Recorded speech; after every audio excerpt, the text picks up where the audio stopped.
सभी विपक्षी दलों के महत्वपूर्ण नेताओं ने अपनी बात आपके समक्ष रखी। कल चुनाव आयुक्त ज्ञानेश कुमार जी की बात को सुन के लगा कि उनका नाम दरअसल अज्ञानेश कुमार होना चाहिए। अज्ञानता की बातें की उन्होंने। या तो वो मूर्ख हैं या जानबूझ के मूर्ख बन रहे हैं, या वो हम लोगों को मूर्ख समझते हैं। ऐसी ऐसी बातें, ऐसी ऐसी तर्कहीन तथ्यहीन बातें उन्होंने की, हम लोग सुन के हैरान हैं। उनसे जो सवाल पूछे गए उसका एक भी जवाब उन्होंने नहीं दिया। आपने एक महीने के अंदर 25 जून से 25 जुलाई तक एसआईआर में 65 लाख वोट काट दिए बिहार के अंदर, एक भी वोट नहीं जोड़ा आपने। आपने 65 लाख वोट काट दिए। आप कह रहे हैं आप एसआईआर कर रहे हैं, स्पेशल इंटेंसिव रिवीजन, और उस रिवीजन में आपको एक भी आदमी पूरे बिहार में वोट जोड़ने लायक नहीं मिला। ये कैसा एसआईआर है आपका? आपने कहा 22 लाख लोग मर गए, उनके नाम काट दिए हमने। आप उस बिहार में एक महीने के अंदर सारा प्रमाण पत्र चाहते हैं जहां का बड़ा क्षेत्र बाढ़ में पीड़ित रहता है।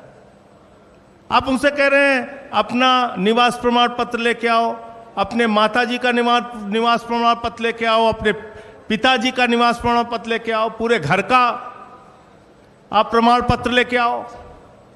कहां से लाएगा आदमी? और इसके अलावा ऐसी ऐसी गड़बड़ियां सामने आ रही हैं। आपका बीएलओ खुद से फॉर्म साइन करके जमा कर रहा है, उसकी वीडियो सामने आई। क्या कार्रवाई की आपने? अमेरिका के राष्ट्रपति ट्रंप का वोट बिहार में बन गया, क्या कार्रवाई की आपने? कुत्ते का निवास प्रमाण पत्र बिहार में बन गया, क्या किया आपने? क्या किया आपने? आप बेवकूफ समझते हैं इस देश के लोगों को। खुलेआम आपने एसआईआर के जरिए घपला घोटाला किया, मरे हुए लोगों को जिंदा कर दिया, जिंदा लोगों को मार दिया। लेकिन मेरी चिंता इससे थोड़ा अलग है, और वो गंभीर चिंता है। भारतीय जनता पार्टी, नरेंद्र मोदी जी की पार्टी कहती है इस देश में उन्हीं लोगों के वोट कट रहे हैं जो घुसपैठियां हैं, घुसपैठियां हैं, जो बांग्लादेशी हैं।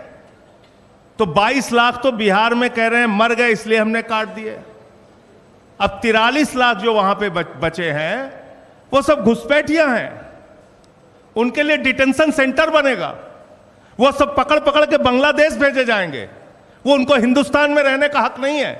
वो जो सुप्रीम कोर्ट में गए थे, उन्होंने कहा था कि मैं जिंदा हूं, अब वो बांग्लादेश जाएंगे क्योंकि वो घुसपैठियां हैं। बीजेपी कह रही है वो घुसपैठियां हैं। एक आईएएस अधिकारी हैं व्यास साहब, व्यास साहब रिटायर्ड आईएएस अधिकारी हैं, पति पत्नी दोनों के नाम काट दिए गए। अब वो घुसपैठियां हैं, वो डिटेंशन सेंटर में रहेंगे, वो बांग्लादेश जाएंगे। आप देश को आपने तमाशा बना रखा है। आप कह रहे हैं चुनाव आयोग को वोट चोर कहना संविधान के खिलाफ है, वोट चोरी करना संविधान के मुताबिक है। वाह भैया, वोट चोर कहना संविधान के खिलाफ है, वोट चोरी करना संविधान के मुताबिक है, वोटर लिस्ट में भ्रष्टाचार करना संविधान के मुताबिक है। आप कहते हैं शिकायत नहीं की गई आपको। मैं दिल्ली का उदाहरण बताता हूं। दिल्ली में केंद्रीय मंत्रियों के घर पे 33 वोट बने, 25 वोट बने, 22 वोट बने, सांसदों के घर में 15 वोट बने। मैं खुद केजरीवाल जी के नेतृत्व में जाके शिकायत हमने लिखित रूप से दे के आए थे हम लोग। कोई कार्रवाई आपने नहीं किया। आपने नई दिल्ली विधानसभा क्षेत्र में 42,000 वोट काट दिए, 42,000 वोट चुनाव शुरू होने से पहले। 14 विधानसभाओं में भारतीय जनता पार्टी के कार्यकर्ताओं ने हजारों वोट कटवाने की एप्लीकेशन दी। ये सारी लिखित शिकायत, मिल के शिकायत, अनुरोध करके शिकायत, बार बार कह के शिकायत हम लोगों ने चुनाव आयोग में जाके की। आज तक कोई कार्रवाई आपने नहीं किया। समाजवादी पार्टी के रामगोपाल जी ने बताया, उन्होंने एफिडेविट पर शिकायत किया। महाराष्ट्र के अरविंद सावंत भाई ने बताया, और तमाम लोग, बंगाल में ममता जी ने बताया कि कैसे आपने फ्रॉड किया वहां पे।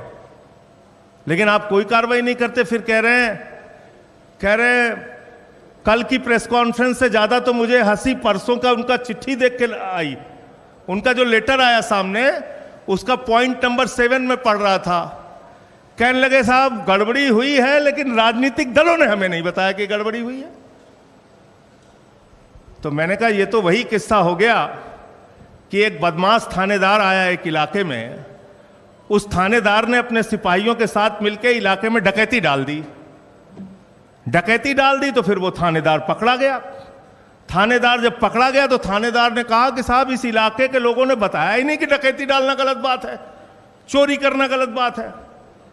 भैया एसआईआर आपने शुरू की, वोटर लिस्ट ठीक करना आपका काम है। 2018 का सुप्रीम कोर्ट का जजमेंट है, वोटर लिस्ट ठीक करना सिर्फ और सिर्फ चुनाव आयोग की जिम्मेदारी है।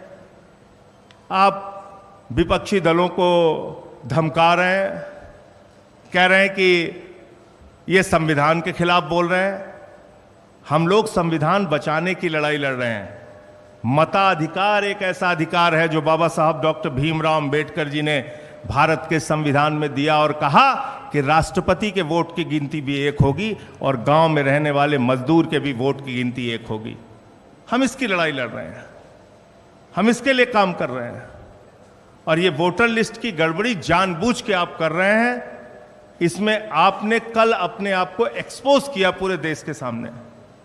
आप कह रहे हैं महिलाओं की प्राइवेसी भंग हो जाती है। वोटर लिस्ट की जब वोट देने के लिए लाइनें लगी होती हैं महिलाओं की, मैंने तो महुआ जी से कहा कि इस बार जब वोट देने के लिए जाना तो किसी मीडिया वाले को अपनी वीडियो मत बनाने देना, क्योंकि आपकी प्राइवेसी भंग हो जाएगी उससे। भाई बताइए, आप पूरे देश का चुनाव दिखाते हैं, कश्मीर से लेकर कन्याकुमारी तक महिलाएं लाइन में लगी हैं, वो आप दिखाते हैं, उनका इंटरव्यू आप लेते हैं, वो आप दिखाते हैं। 45 दिन तक आपके खुद के नियम में आज भी लिखा हुआ है कि आप सीसीटीवी फुटेज देंगे, तब प्राइवेसी भंग नहीं होगी। तो इसलिए आपने सरासर झूठ बोला, सीना ठोक के कल झूठ बोला। चुनाव आयोग ने कल पूरे देश को यह बताने का काम किया कि वास्तव में उन्होंने भारतीय जनता पार्टी के साथ मिलकर चुनावी घोटाला किया है और चुनाव को प्रभावित करने का काम कई राज्यों में किया है। वही खेल आप बिहार में करने जा रहे हैं। दिल्ली में आपने खुलेआम ये सारा काम किया है। तो मैं सिर्फ इतना कहना चाहता हूं कि आप जांच से बचिए मत, जांच कराइए। जो तथ्य आपके सामने लाए गए हैं अब तक, जिन राज्यों के अलग अलग राज्यों के तथ्य आपके सामने लाए गए हैं, जब तक आप इन सब की जांच नहीं कराते, आपकी निष्पक्षता पे आप कह रहे हैं ना हम समकक्ष हैं, न पक्ष न विपक्ष न समकक्ष। आपको अगर अपने आप को निष्पक्ष साबित करना है तो पूरे देश में जहां जहां बड़ी शिकायतें आपके बारे में मिली हैं, आप उसकी जांच कराइए और कार्रवाई कराइए, वरना आपको हमेशा ये कहा जाएगा कि आपके नेतृत्व में वोट चोरी हुई है और आपने घोटाला किया है। धन्यवाद। बहुत बहुत शुक्रिया।